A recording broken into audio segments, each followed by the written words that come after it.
जय महाकाल दोस्तों, स्वागत है आप सभी का आपके अपने फाइनेंस 44 में और आज की इस वीडियो में हम देखने वाले हैं बैंक ऑफ इंडिया के एक बहुत ही बेहतरीन म्यूचुअल फंड के बारे में, जिसका नाम है BOI XI small cap fund और इसका करंट NAV अभी 24.18 पैसे का है। और क्योंकि अभी पूरा जो स्टॉक मार्केट है वो डाउन ट्रेंड में है, इसीलिए ये जो म्यूचुअल फंड है वो भी अभी नेगेटिव परफॉर्म कर रहा है। लेकिन पिछले एक साल में इसने 15.86 का रिटर्न दिया है, वहीं पिछले 3 साल में 137% का इसने एब्सोल्यूट रिटर्न दिया है।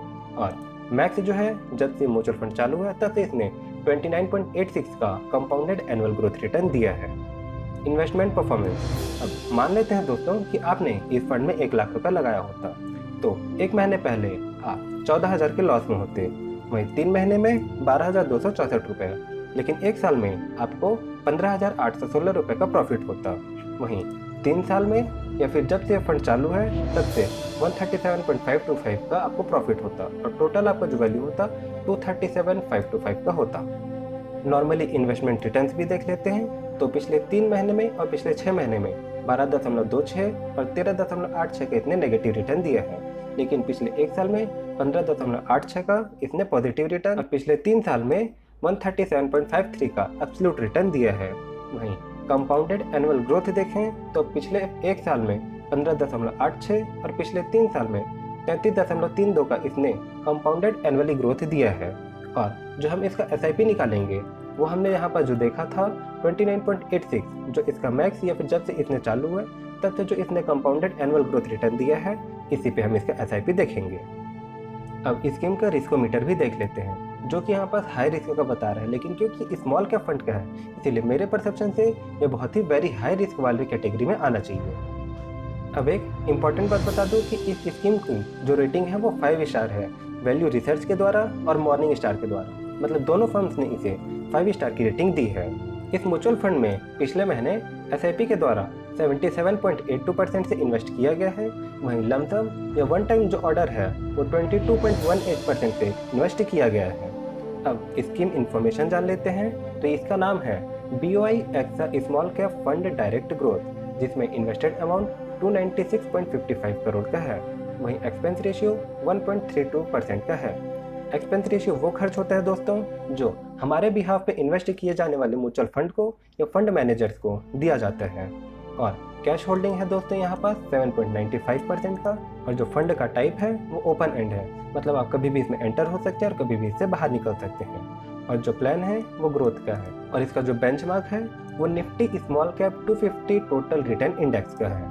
वहीं एग्जिट लोड जो है 1% आपके इन्वेस्टमेंट पर कटेगा अगर आप अपने पूरे इन्वेस्टमेंट का 10% से ज़्यादा अगर निकालते हैं, वो भी 1 साल के अंदर में। अब देखते हैं इनके फंड मैनेजर्स के बारे में, जिसमें सबसे पहले हैं आकाश मंघानी, जो कि BOI XI म्यूचुअल फंड में फंड मैनेजर है, और ये अभी BOI XI में 5 म्यूचुअल फंड्स में 892 करोड़ रुपए अमाउंट को मैनेज कर रहे हैं। अगले हैं ध्रुव भाटिया, जो कि BOI XI में ही फंड मैनेजर हैं, और ये अभी 7 म्यूचुअल फंड्स को मैनेज कर रहे हैं, जिनके अंडर में 531 करोड़ अमाउंट को ये मैनेज कर रहे हैं। अब इस स्मॉल कैप म्यूचुअल फंड का पेयर्स कंपैरिजन भी देखते हैं, जिसमें BOI XI small cap fund, Nippon India small cap fund, HDFC small cap fund, SBI small cap fund है, जिसमें इनका 1 साल का रिटर्न BOI XI का 15.86, निप्पन इंडिया का 19.79, HDFC का 13.33 और SBI का 14.98 है।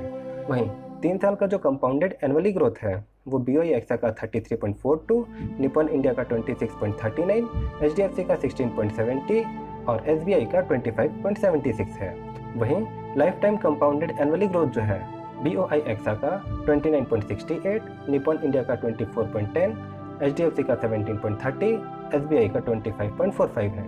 वहीं स्कीम देखें जिसमें एक्सपेंस रेशियो BOI XI का 1.32, निप्पन इंडिया का 1.02, HDFC का 0.79, SBI स्मॉल कैप का 0.75 है।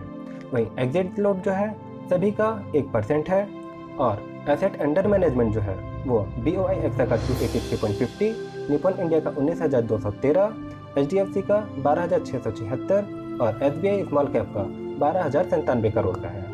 रेशियोज देखते हैं, PE रेशियो देखते हैं तो BOI XI का 50.77, निप्पन इंडिया का 41.42, HDFC का 27.89, SBI का 44 है। वहीं स्टैंडर्ड डेविएशन BOI XI का 17, निप्पन इंडिया का 18, HDFC का भी 18.71, SBI का 15.23। वहीं शार्प रेशियो BOI एक्सा का 0.79, निपॉन इंडिया का 0.97, HDFC स्मॉल कैप का 0.62 और SBI स्मॉल कैप का 0.83 है। अब नीचे में यहाँ पर हम इनके पिछले एक साल का रिटर्न भी देख सकते हैं, जो कुछ खास तो नहीं दिख रहा, लेकिन इसमें निपॉन जो है काफ़ी अच्छा ग्रोथ दिखा रहे हैं और दोनों को अगर या फिर तीनों को अगर देखें तो आसपास ये ट्रेड कर रहे हैं। अब SIP कैलकुलेटर में देखते हैं हमारे अगर 1000 का जो इन्वेस्टमेंट अमाउंट है वो कब कितना बनेगा। तो जैसे कि 29.86 के आसपास मैंने रिटर्न वहाँ पास आपको दिखाया था स्टार्टिंग में ही कि हम इसके जो कंपाउंडेड एनुअल ग्रोथ है जो लाइफ टाइम का है वो 29 के आसपास है, तो हम इसी के आसपास रखते हैं। 29.86 था तो 29.8 रखता हूँ मैं, जो कि 10 साल में करीब आपका जो इन्वेस्टेड अमाउंट है 1,20,000 होगा, जो इसका टोटल वैल्यू 748174 के आसपास होने वाला है। वहीं अगर मैं इसे 20 साल का कर दूँ तो यहाँ पर जो अमाउंट है 1 करोड़ 20 साल में ही ये 1 करोड़ के आसपास हो जाता है। और अगर मैं ज़्यादा इसे 25 साल तक कभी लेके जाऊँ तो 6 करोड़ के आसपास आपका जो टोटल वैल्यू है वो बनेगा। और अगर मैं इसे 30 कर देता हूँ तो जितना आप सोच भी नहीं सकते उतना अमाउंट आप इस SIP से बना सकते हो दोस्तों, मतलब 28,23,07,295। साथ ही इस म्यूचुअल फंड का जो सेक्टर होल्डिंग है अब वो देखते हैं। तो ये जो फंड है वो फाइनेंशियल में 14.60% के आसपास इन्वेस्ट करते हैं, मटेरियल्स में 10.39, टेक्नोलॉजी में 10.08, कैपिटल गुड्स में 8.66 और केमिकल्स में 7.69। और अब इस म्यूचुअल फंड की होल्डिंग देखते हैं कि किस किस कंपनी में है। तो अदर्स ऐसी कंपनी है या फिर अदर्स जो है कैश में है, जो कि 7.95 ही अपने पास रखता है। वहीं KPR मिल्स में 3.12 का इन्वेस्टेड अमाउंट है, ICICI बैंक में 2.80, बलरामपुर चीनी मिल्स में 2.21, ग्रीन पैनल इंडस्ट्री में 2.08 और ट्यूब इन्वेस्टमेंट ऑफ इंडिया में 1.96 और ऐसे ही कई कंपनियों में इसने इन्वेस्ट करके रखा है, जो कि आप यहाँ पर देख सकते हैं। तो ये था दोस्तों एक छोटा सा video BOI AXA small cap fund के बारे में। कैसा लगा जरूर बताइएगा नीचे कमेंट करके। अगर आपने भी इस फंड में इन्वेस्ट किया है तो कमेंट करके जरूर बताइएगा कि आपको कितना रिटर्न मिला है।